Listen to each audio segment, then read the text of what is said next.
Hello, welcome to demola, and today we are going to be talking about how to get an A star in A-level chemistry. I'm sure if you've gone through my Beat the Examiner series on TikTok, link will be in the description of the video. You would have heard that I've got 258 over 270 in my exams, which was about 96%, which was an A star. So I'm going to go through kind of my tips on how to approach revising chemistry, and then also about when you're in an exam, and I think this is the more important bit. But when you're in an exam, how are you going to gain marks here and there? That's going to help to boost your score up. Yeah. So hopefully it all goes well. I will also mention that we've done a very similar video for biology that I'll also try to put a link in the description. You'll see a picture of the thumbnail below. So let's get straight into it. Okay, so about A-level chemistry, the first thing I will say is understanding what is going on is going to help you so much. So like, for example, if I have a calculation question, understanding about why I'm doing certain parts is going to help so much, because so many times you've done the question, you got it wrong, you look at the marks and you're like, why did they do that part? Yeah. So I would always emphasize understanding the concept, first of all. Yeah. There are so many good YouTubers out there for A-level chemistry. Allery chemistry is great. Primrose Kitten is great. And also the GOAT, Free Science Lessons, is also fantastic. All of these can help you to understand the concepts, right? I found my teachers in school were really, really good. If I had a question, they can answer it, and that can help me as well to understand concepts. CGP guide, the textbook itself, I did OCRA, was a really good textbook. I think using these things to understand concepts is very important, right? It's not necessarily the thing that's going to boost your mark up much, but if you understand the concept, it will make your experience so much easier in terms of A-level chemistry.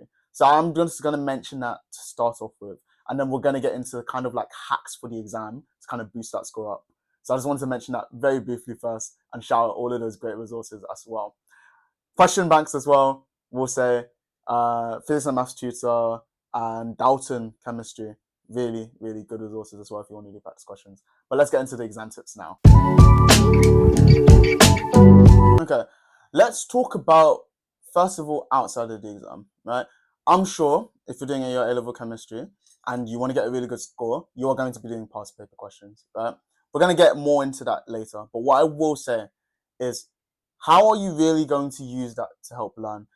It is no point doing a bunch of questions, getting a lot right, getting a lot wrong, whatever, and just going after that. Yeah, you need to. What I did is I tracked my scores, so I'm not sure if I've still got pictures of this, but say on PMT you're doing the topic questions, right? I would track my score. So, for example, say if I was doing structure and bonding, I've got a score for that. If I'm saying group 2, I've got a score for that. So I can track every single topic in the A-level chemistry, and I can say, I'm good at this, I'm good at this, I'm good at answering questions on this. I'm not as good as answering questions on that. So if you are able to track your scores in that, that's really good, because then you know, where does my revision need to go? Yeah. I found that extremely useful in terms of guiding my revision, especially when it came closer to exams and I was like, okay, what am I actually good at? What am I bad at? What kind of areas do I need to target that will boost my score up? Because you can be getting a very good score, but you can get a better score if you know where your weak points are. So that's my number one tip. Know your weak points. Cool. Let's start talking about the actual exam paper now. I know this is what you wanted to come for, the exam paper. So let's get into it. Okay, now, I'm going to say this with full love in my heart, right? This is one of the most predictable exam papers I've literally ever sat. In terms of, not that it was easy, A-level chemistry is very hard, but it does repeat so much. Like, genuinely, if you've done a bunch of chemistry past papers, you will realize they ask the same questions every single year. Obviously, they change around like numbers and stuff, but they do ask the same questions every year, right? If you're on your organic paper, typically at the end you're always gonna have like what? You're gonna have a question about like NMR or infrared, yeah, combined techniques. You're typically gonna have a question on that. On a physical chemistry paper, typically you're gonna have something about transition elements right near the end or something like that.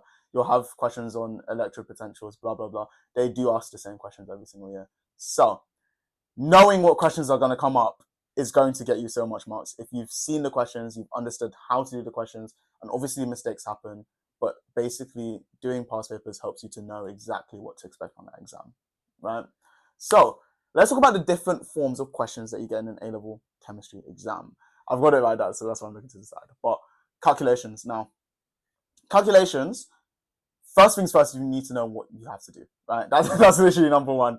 If you've done your theory, hopefully you understand what question or what formula you need to use so that you can answer that question. And sometimes you might need to use multiple formulas, but just knowing, first of all, what information do I have and where do I want to go with this question is going to help you out so much. Cool. In terms of calculation questions, the main mistakes people make is units, right? I cannot stress this enough. Units will absolutely piss you off in this exam, right? The examiners love dropping in at centimeters cubed when you need to be in dm cubed. They love having to make you convert units, especially something like PV equals nRT. I believe in that formula, the area is meters squared. That's a piss take, yeah. So normally you won't have things in meters squared. You need to convert it, right? I might have been wrong on that. I'll check on that. Cool. Now, that's what I'll say. Literally, make sure you check the units. Every single time in the A-level chemistry exam, please check the units. Sometimes even highlight them because it will piss you off if you've got a question wrong because you didn't convert units. And you will still get marks. They are quite lenient. If you normally see the examiner feedback or on the side of the mark scheme, they'll normally give you marks even if you didn't get the right answer in the end because of a mistake you made earlier. But you want to get the full marks. You want to get the full marks. So please, please, please make sure that you are checking, right, in terms of your units. That's the main thing people mess up in calculations. Mechanisms. So we're moving a bit to organic there. With mechanisms, right, first of all, it's knowing, right? So the situations are always going to be similar, right? Know when you're doing nucleophilic addition. Know when you're doing nucleophilic substitution. Know when it's electrophilic substitution, electrophilic addition, yeah? Make sure that you know when you have to do those things, right? Now, how do people lose marks in a mechanism question, right? It's normally the arrows, right? They are so pedantic normally. And I thought it was a piss take. The year after I did it, so I did my exam 2023, I believe. Maybe it was 22. But it was kind of a bit of a piss take because I know that they kind of allowed it being a bit looser with the arrows. But I want you guys to get this exam perfect, right? In a reaction mechanism, make sure that you're drawing on the alone pairs. Make sure that the arrow is going in the right place. So from like a lone pair, because the electrons are moving, show that it's going from a lone pair onto a species, right? Show when it's coming from a bond, right? Make sure that you're really specific with those arrows in terms of where they're coming from and where they're going. Very, very important. Another thing that people lose marks on is like normally you're meant to do a double-headed arrow to show it's an electron pair moving. If you don't do a double-headed arrow, they will mark you down. Obviously, unless you are showing homolytic fission, right? Make sure you're looking at the head of the arrow. Make sure you're looking where the arrow is going, and make sure it's curved. Please, please, please. That's another thing people drop marks on because they don't actually curve their arrows properly. Make sure you are aware of those things in the exam. That's why most people lose their marks. Structure and bonding. Now, structure and bonding questions. My best advice to you: read the mark scheme. Literally, it is the same thing every single time. And I will say this a lot. A-level chemistry, normally they ask the exact same questions every single time, right? In a structure and bonding question, I know exactly what they want me to say. They want me to say, first of all, what type of species is it? So is it like giant covalent? Is it giant metallic? They want me to say, what are the bonds present? They want me to say, are those bonds easy to break or not? If they're easy to break, we need a lot of energy to overcome the force. Yeah, that's a very like simplified thing, but I promise you, if you look at the mark scheme, you just say the same thing every single time for structure and bonding. So make sure that you have looked at mark schemes. It will be exactly the same thing in the exam. Tell them what they want to hear, right? Practical questions. They can have a bit more of a variety, right? One thing I'm going to say straight off the bat, percentage uncertainty. Doesn't come up with VN. Percentage uncertainty is only 1 or 2 marks. Please don't drop them because it's not a hard question, right? I don't want to come across as like, oh, look at him, he got flipping so high on the exam. But guys, it's not a hard question, yeah? Make sure that you know the formula for percentage uncertainty. I'll pop it up here, I think. Cool. Other things about practicals, make sure you know your apparatus, right? So like, for example, volumetric flask, yeah? Know the words for those kind of things. And also know the nuances in your practical. For example, I know if I'm making a standard solution, they're going to want me to invert the flask and fill it up to the 250 centimeter mark, yeah? looking for those things in the exam. And I think in the mark scheme, they'll normally be on board about the things that you have to say, or there'll be like special points that will get you into like a higher bracket for the mark. But make sure you are looking for stuff like that, because again, they are good marks to pick up, and they do take note of them in the exam. And it just makes you sound more confident when you're doing a practical question. And again, I know it's a bit annoying. The practical questions are getting a bit tiring. Sometimes they want you to do a calculation as well, so just be aware of that. Spectroscopy, these are the hardest questions to do in the exam. All I can say is make sure you're not making things up, right? In the end, you should be able to make a molecule that makes sense, and it is very difficult. I do appreciate that. Very difficult. But make sure that you are sticking to the guns with the information that you had. Yeah? If you've looked at the IR, it said a specific bond is present, make sure that bond is present in the final molecule. If in your NMR, it said a specific group is present, make sure that that group is present. And if you've done your analysis where like you have to find the empirical formula and then you get use that to find a molecular formula, make sure again that it matches the final product. That's the most important thing to do with that. Make sure that they match, right? So we covered kind of the question types that you expect to see in an A-level chemistry exam. Other things are going to be like Born-Haber cycle, electropotential, stuff like that. But again, questions repeat. So make sure that you look at the mark schemes and you know, what does the examiner want me to say when they ask this question? What do they want me to say when they ask that question? Because again, the questions repeat every single year. Look at the mark scheme, memorize what they want you to say. That's the best advice that I can give you for answering questions in A-level chemistry.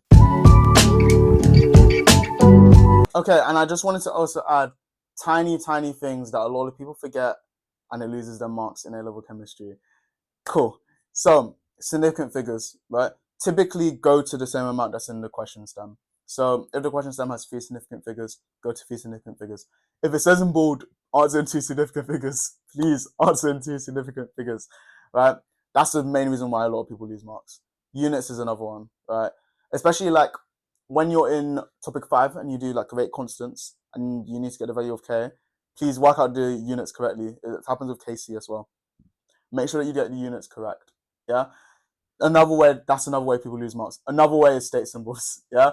Sometimes it will say give to given state symbols, or put the correct state symbols. Yeah. Make sure that you don't miss that if the question asks you to. Another thing is going to be really annoying with organic chemistry. Organic synthesis, I know, so much to learn. But try to remember your reagents and conditions, because they are very important, right? If you can tell me the reagents and the conditions, I'm happy to give you more marks. Yeah. So make sure that you are taking a note of those. Unfortunately, there's literally no easy way to remember it. You just have to commit it all to memory and try to get it out on exam day. But the more you do questions, the more you prepare, you will start to kind of see it coming to you like muscle memory. Yeah, I think really those are the main mistakes. The main like tiny mistakes that people make. For me personally, like to get the score that I did, right, I need to make sure that after I finish the exam, and I think for most people in chemistry they do finish on time. So after you've done the exam, just make sure you're going back, check for these tiny mistakes that I've just mentioned. Yeah, check for those mistakes, because that will save you marks here and there. I know, especially for OCR, the boundary between an A and an A star is so tiny, right? So if you want to boost yourself to the A star, you need to make sure you'll check for these mistakes so that you can push your score up a bit. Yeah. Same thing, even if you aren't going for an A or A star, getting these small marks really will help you to get a higher grade. So make sure you are checking all of your work after you've done it.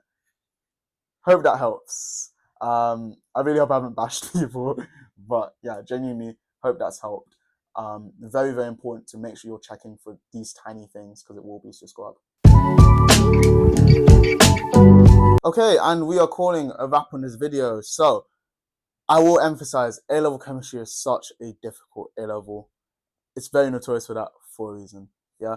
So take your time with it. It can be a bit stressful. Make sure that you don't panic yourself. Yeah. If you do need help, make sure you are going to your teachers, asking for that extra support if you are struggling a lot. Yeah. I'm sure that they will want to help if they are a good teacher. Cool. If you have any questions about any of the tips I've given, yeah, message me below. If you have any questions about A-level chemistry in general, just put them in the comments below. I'll do my best to answer. If you've liked the video, found it useful, please drop a like, subscribe to the channel. It's very encouraging for me when I see that. And then also we've got the TikTok and the Instagram, both at demola. Links will be in the description below. So thank you so much for listening. I hope it's been really helpful, and we'll catch you in the next one. Bye for now.